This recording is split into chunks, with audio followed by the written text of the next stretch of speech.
Hi, I'm Hao, and this is Bernie Zelitch. Today we're on the Lowellian, and we're talking about chasing Annie Powell. Thank you so much for coming today, Bernie. Pleasure to be here. All right, let's jump into the questions. My first question is, who is Annie Powell? Well, Annie Powell is a major photographer in Lowell who we haven't heard about. And that's because she was only discovered 4 years ago. But the truth is she was a real person. In fact, here's a picture of her back here in 1903 at the Lowell Textile School, which was the forerunner of the University of Massachusetts Lowell. And she was born in West Yorkshire, England in 1859. At an early age, she had a camera. We know that. We have a picture of her with a camera. She had a photo studio with her husband there, and then came over in 1891 to Lowell, a year ahead of her husband, because she had worked mostly with proprietors of locks and canals and souvenir books. And between 1891 and the mid-1940s, she took thousands of photos of Lowell, which are either unattributed or misattributed in various places. I see, thank you. How did you find these photos, or how did you find her? Well, she kind of found me, is what my wife often says. And I wasn't looking for her. I was writing music in my retirement. And for one of the pieces that I wrote, I needed an image of a mill worker from 1909, which I found the perfect image, a beautiful image at UMass Lowell, Center for Lowell History. And as I was working on the piece, I came more and more interested in the fact that nobody knew who took that photo.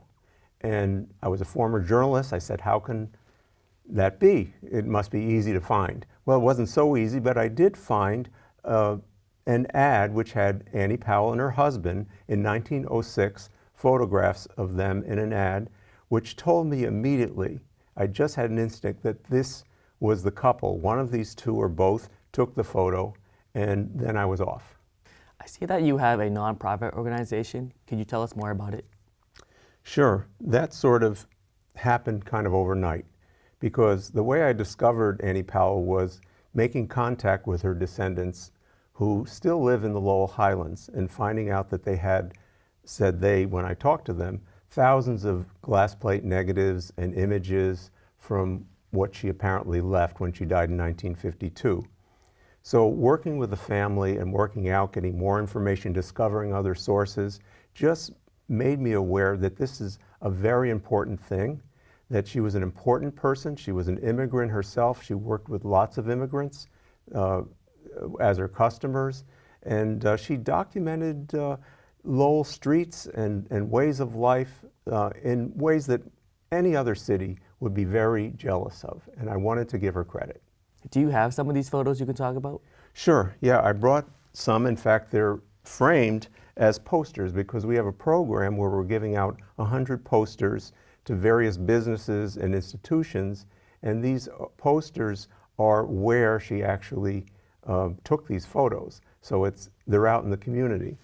So an example of one is right here. And I like this one a lot. I think it's very artistic.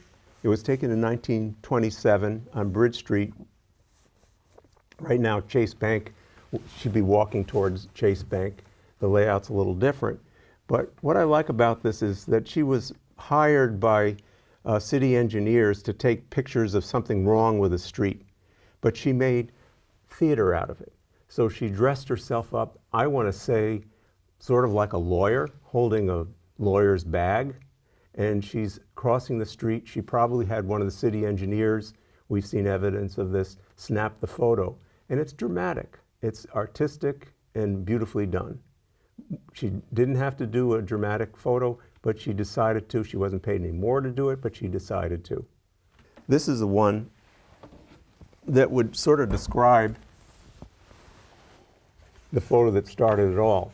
And that would be this one here, which we now know is Karina Mello, who was an immigrant from the Azores. And she would have been about 16 or 18 when this was taken, around 19 or 1910. And this is the ad that I found that was from 1906 that had the Powell Studio, also called Columbian Studio, on South Whipple Street. That would be what was some people, old timers, call the Grove area, now called Sacred Heart, near the Concord River. And this was among her final effects. This is her niece, Phyllis Devno, on her confirmation in 1932. And you can start to see the similarities in the style and the kind of ease that she had with people that got them to pose in really dramatic ways. In this case, so dramatic that she had her tip a chair. In this case, she has Karina Mello hold a thread of yarn, some yarn, which you can be quite sure was not something she would be allowed to do, but was a dramatic gesture that she asked for. So she took a lot of immigrant photos. This one is one that I like that she left. And this would be Portuguese Americans, probably Madeiran, probably taken on Charles Street in 1918. And I love this pose because you can see these are masculine guys who are sort of she got them to put their hands on shoulders, and with each one you can sort of see an individual expression. You can almost see their personality, and that's something that she was able to draw out in people. Another immigrant photo was taken for the 1912 book called Record of a City, and there's a caption here that says, "Lakeview Avenue tenements occupied by Poles." This poster is being hung right now in St. Casimir's Church, which is still the Polish church. And the pastor there I've talked to, and he seems to think that although these buildings don't exist anymore, some of his parishioners believe that the building was maybe 100 yards away at one point. And this also shows something else that she did. She was wonderful at posing children. In some of her ads, she said, "We specialize in children's photos." And I find it incredible, not just children, dogs and cats, she could get them to pose in a way that is really kind of uncanny. Thank you, Bernie. Now, why do you think it's so important to commemorate Annie Powell? Well, I think that people are using her photos all the time, seeing her photos all the time. And I think that there's something that should be said for someone being remembered for some important work that they did. Lowell is unique in having as many photos that are high quality of life in the streets, how people looked, portraits, and it's important to give credit, I believe. We all want to be remembered, and so I feel that Annie Powell should be remembered and honored for the work that she did. She did not get any honor in her lifetime. There were no exhibits that we know of. She brought her photos to construction workers, essentially in their day, and they might have said, "Oh, look what Annie brought in today." That's kind of interesting, but really nobody saw it. And now thousands of people see it. Some of the websites have 10,000 members that love these old photos.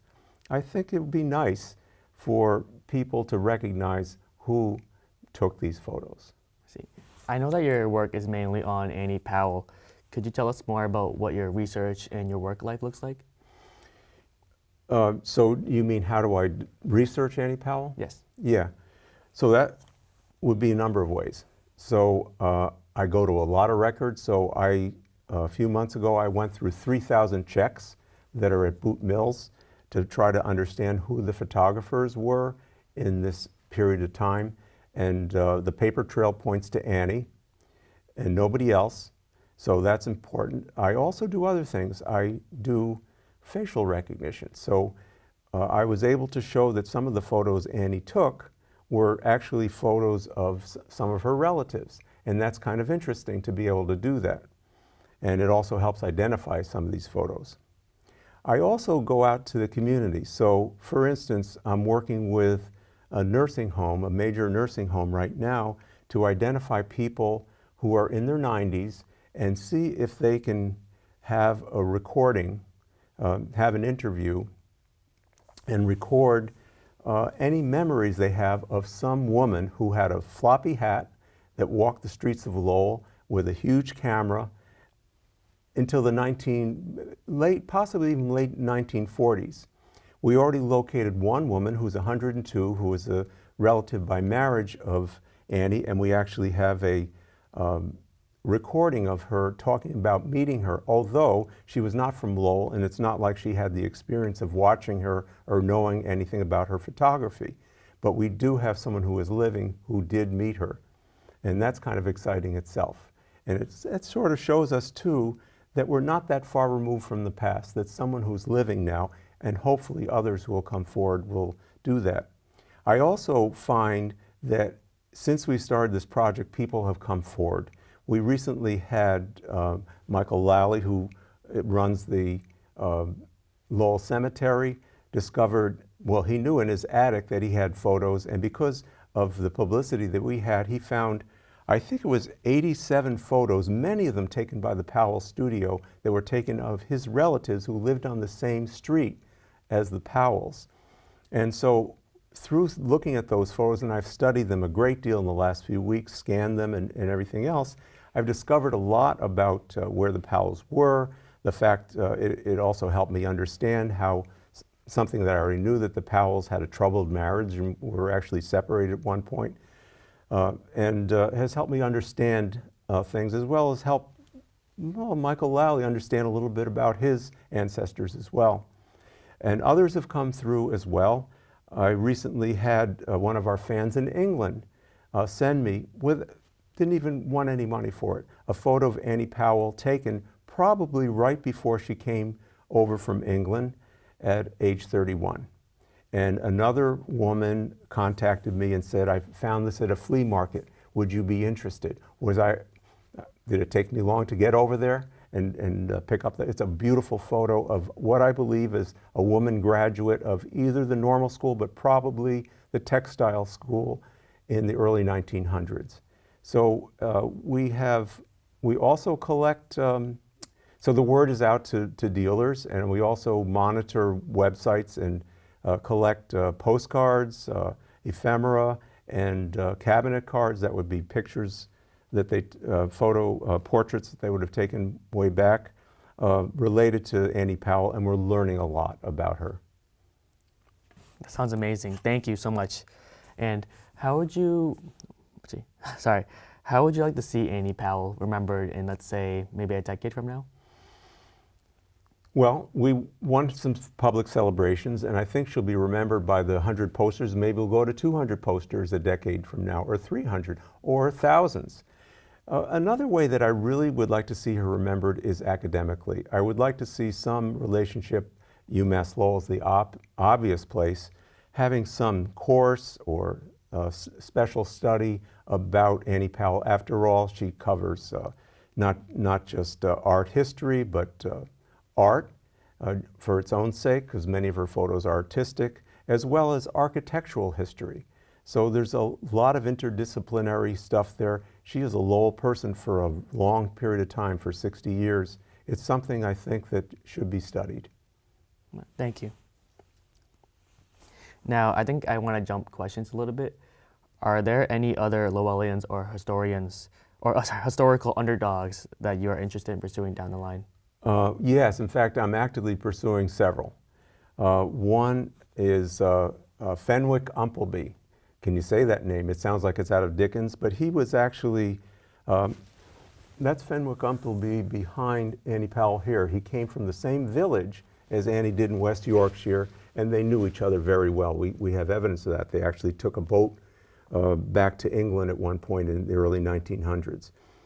And he was very important in the beginnings of what became UMass Lowell, because he was a real promoter. He was apparently an exceptional teacher, and he was a promoter of evening classes for the Lowell Textile School, which was innovative for its time. It allowed community members to be there.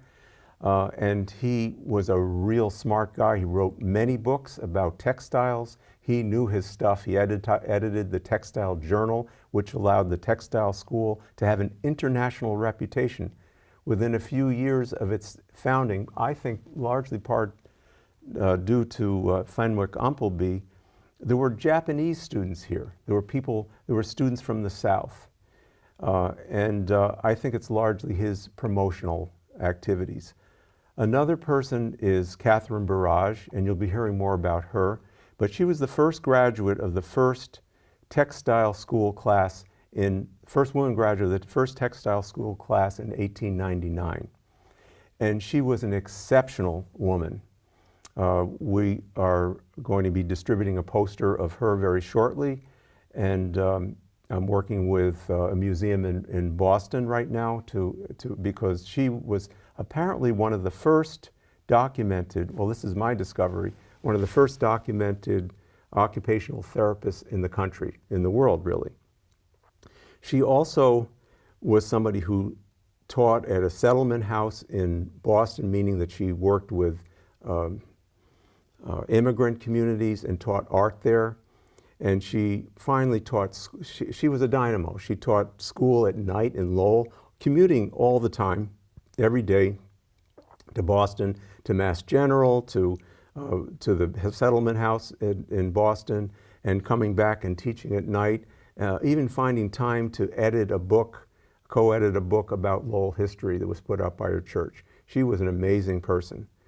A third person would be one of the early assistant engineers for proprietors of locks and canals, and his name was William E. Badger. He was a fixer for the locks and canals. He made sure to monitor what was going on in city council. People were saying bad things about locks and canals, make sure to make sure that people were taken care of, and problems were solved that way. He was also an amateur photographer, and some of the proprietors of locks and canals photos are from him, and Annie Powell would have known him well, probably developed some of them.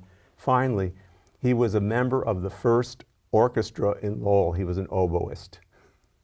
For anyone who wants to learn more about Annie Powell, do you have a website or social media they can go to? Yes, we have a lot, and it's very active. The best way is our newsletter, and you can access that and our website, as well as social media through our website, which is By Annie Powell, all one word, by.org, byanniepowell.org. That has been all my questions for today. Thank you, Bernie. And this has been the Lowellian and Chasing Annie Powell. Thank you.